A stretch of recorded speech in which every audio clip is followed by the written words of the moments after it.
Alright, what's up guys, it's UA here. I'm going to be bringing you guys a Chinese build order guide. It is August 2025. This is the Chinese Pro Scout build. Right now, Chinese are one of the best civs in the game, if not the best civ in the game. And yeah, they basically do Pro Scouts like every single game, so this build is very, very strong right now in the game. And figured I'd just make a quick video, show you guys how to do this. I'm just going to play versus AI so I can try to concentrate and yeah, talk as much as I'm doing it. And yeah, let's get into it.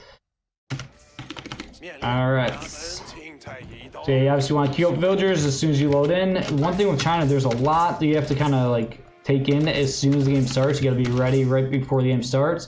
Because you want to try to build your... So what you do, you use all of your starting villagers and you just build a mill, right? Like in the middle of nowhere just with your sheep. You have your first starting villager go on the gold, but you want to try to build the mill close to the mining camp because you're going to build the Imperial Academy landmark to age up to age 2, and you want to get every single building underneath the radius of the Imperial Academy. So it's very spawn dependent. It depends where your spawn is or where your gold spawns. But you want to build a mill close to where the gold mine is. So that basically right here, I'm probably gonna build the Imperial Academy like right here, so that the gold mine can be underneath the radius, the mill will be underneath the radius, and then also your lumber camp. I'm going to use 4 villagers to build the landmark, so I'm going to put 4 villagers in a control group before I have enough resources to age up, so then it's very easy to select the villagers, and you have really easy to build landmark. And yeah, you want to kind of get an idea, you want to be mindful of where you build your house. You don't want to have your house block where you're going to build the Imperial Academy. So I suggest just building a house like touching your town center. Also don't delete the straggler trees because you're going to gather from the straggler trees. And you don't want to build, a lot of players would build their house like on the gold mine, but you don't want to do that because sometimes when you're playing as Chinese, you'll get rushed by age 1 spearmen, so you don't want to build a house outside of TC range because then there's a chance that it could get sieged down. So, yep, just 2 villagers, like, all your starting villagers build the mill, just in the middle of nowhere, and then you can gather sheep. Your first 2 trained villagers go onto the gold, all new villas onto food. You're obviously scouting, collecting sheep as all this is going on. And then yeah, so I have 4 villagers and I'm using the build landmark already in a control group.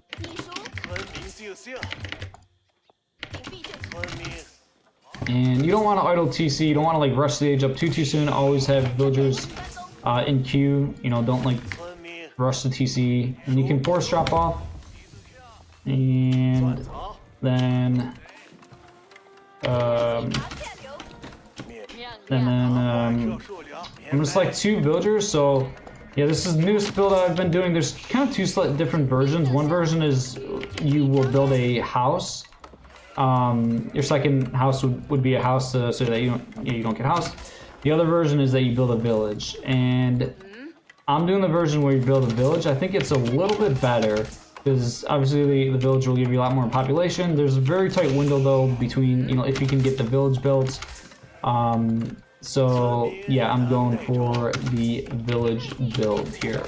So I had 4 villagers build landmark, and then I kept 5 on food. You keep your 2 on gold, and the villagers that finish the landmark are going to go onto wood, and you're going to gather the straggler trees here. Queue up an Imperial Official as soon as you can. It's going to be super tight where you have 1 villager in queue TC, and then you have the Imperial Official also in queue. And then queue up another villager so the TC never goes idle. You can select a waypoint for the Imperial Official so he collects taxes immediately from the mill.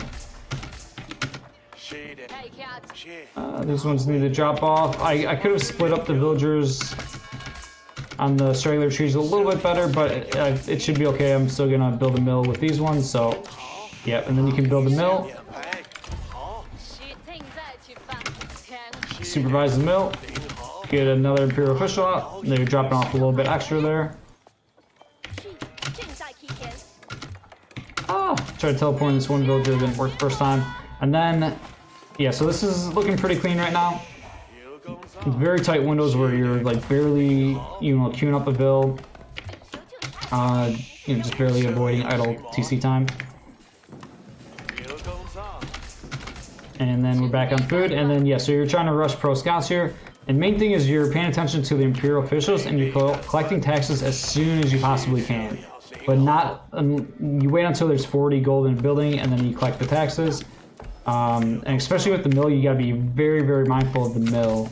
That's the main building where as soon as the cooldown's done, you want to collect again the taxes. And we're gonna collect from the mining camp there, so I can queue up pro scouts. And then as soon as you have enough gold to queue up pro scouts, you can drop a stable. And then don't train a third imperial official until you start researching pro scouts. Then once pro scouts is being researched, then you can queue up a third imperial official to help out tax collection. But before then, you really want to micro your scouts a lot, so that you get pro scouts as quickly as possible. You save a little bit of res, and then you can queue up a fourth imperial official. And then from here, usually you'll have the stable to train like 5 scouts. You can supervise the stable so the scouts get trained quicker. Try to keep collecting taxes as soon as you can at any time it's like stockpiled, especially at the mill, because the mill stockpiles very, very quickly. You can make a barracks and then train a few spearmen, and you guys set the rally point for the TC, and then you can start to collect them. You have a few more scouts. If you have some excess wood, you can build a tower here on the gold mine. It's always nice to protect the gold and basically your mill. And then you can train some spearmen, maybe push back any you know, horsemen that may be trying to push your scouts away. And then as soon as the scouts are trained, every time there's a new scout, you have to set the home rally point on the mill, because you want to drop off all the deer carcasses on the mill, because that's what's being supervised. And so you got to remember to always set that new point with every new scout that gets trained, because each scout has their own individual waypoint. And then from here, you're basically just bringing in both of the hunts. You know, you're making spearmen to protect the scouts. If the opponents come with archers, you can make a horseman to push back the archers. If they have a lot of spearmen themselves, if they're pushing with like spearmen, you can build an archer range, push back the spearmen. And then from here, depending on what civ you're playing against, there's a lot of different ways you can go, right? You can say feudal age, you can make a bunch of units, or you can move your villagers off of wood and put them on mostly food and gold, and you can do like a semi-fast castle. That's probably one of the most common things, right? Maybe just make just enough units to you know, push back the opponent villagers, while or to push back the opponent units, you know, while bringing all the hunts. So it's really hard to talk and play at the same time, obviously. But yeah, you guys kind of get the idea from here. You can cancel units if, you know, you just need just enough units to protect your scouts. If you notice, like, oh, I'm floating too much gold, this upgrade I think is really good. It's kind of underrated in my opinion. Imperial tax, it allows you to get 70 taxes instead of 40. And usually the mill's always gonna have like a ton of excess that you can't really go through. You know, I would have probably had a little bit better macro if I wasn't talking as much, but if you ever notice, like, oh, I'm trying to go castle age, but I have like excess gold compared to food, don't just wait, like try to just use that gold on something. So, okay, I'll just get wheelbarrow right now. You know, it's a little bit of a mistake, but at least now I'm spending that gold. And, you know, you can put units in control group, the ones that you want to age up with. This is just a general idea, right? Like, I could have said, you know, I can be pressuring with these units. You know, it's kind of, you have to just judge as the game progresses, right? You can't, a builder only lasts for so long, essentially. So yeah, like I was saying, this main build is just getting professional scouts. You then drop stable to train scouts, and then usually you drop barracks to protect them. But like I said, you know, if you know spearmen, maybe you drop an archer range. Or maybe you try to like make it fast castle. It varies, but a lot of times doing like an early castle age with this is really good. This is probably like the most meta follow-up for the pro scouts, is you make some units in age 2 to protect the scouts, bring in as many deer carcasses as you can, maybe even bring in some of your opponent's deer carcasses, but then you go up to age 3. Usually you'll build the Imperial Palace landmark, because it's really good. As soon as it's built, you press the spy ability, You can see the opponents like basically entire eco. You probably see what military units are going. You know, from here, if you have map control, you can try to start capturing relics. If you're getting pressured, you know, maybe you start spamming palace guards or you start spamming knights. But you know, just from here, it depends on how the game's progressing, obviously. But yeah, that's basically the build order. Yeah, let me know if you guys enjoyed this.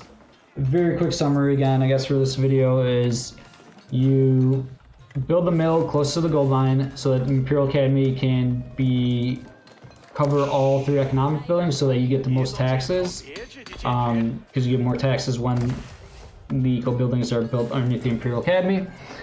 You age up with 4 villagers. You build a village as your second house, not a house, but a village. Where a very tight window, you get the village built with like the 2 gold bills. You prioritize removing taxes from the mill. You make a second imperial official to supervise the lumber camp and one to supervise the mill. And then you're microing them very intently to remove taxes as soon as you can. And then you research professional scouts. And you basically will build a stable like around the same time start researching professional scouts.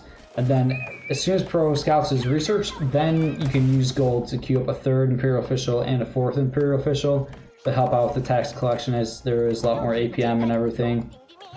And then usually you will build the barracks to train spearmen to defend those scouts that are bringing the deer carcasses. Always remember to use the hotkey, or you should assign this as a hotkey, but the set automatic drop-off target has to be onto the mill so that the carcasses are dropped off at the mill and not the TC, so that you get the bonus from supervising. You can always build a tower on the gold mine if you're getting pressured. Usually the gold and the mill is close to each other, so it kind of protect both. And then like I said, from there you can save feudal for a very long time, or you could sneak up to Castle Age, kind of like I did. Usually you'll build the Imperial Palace. But yeah, that's pretty much the build. Hopefully it was good. Obviously I was like talking as I was playing, so you know, I probably wasn't speaking. Excuse me. I probably wasn't speaking, you know, as clearly as I would have liked, but you get the idea. Talking while playing is difficult. So yeah, I don't know. Let me know if you guys like this video. We'll see. Maybe I'll start uploading YouTube videos again. It's been a long time, but it's basically just going to be dependent on how the viewers enjoy it, right? If I get good feedback, then I'll try to push myself to keep uploading. So if you guys do want to see more videos like this, like the video, leave a comment. You know, it helps with the algorithm and all that stuff, and yeah, basically just lets me know if I should invest time into doing this more or not. So yeah, that's me. Alright guys, thanks for watching the video. See you guys in the next one.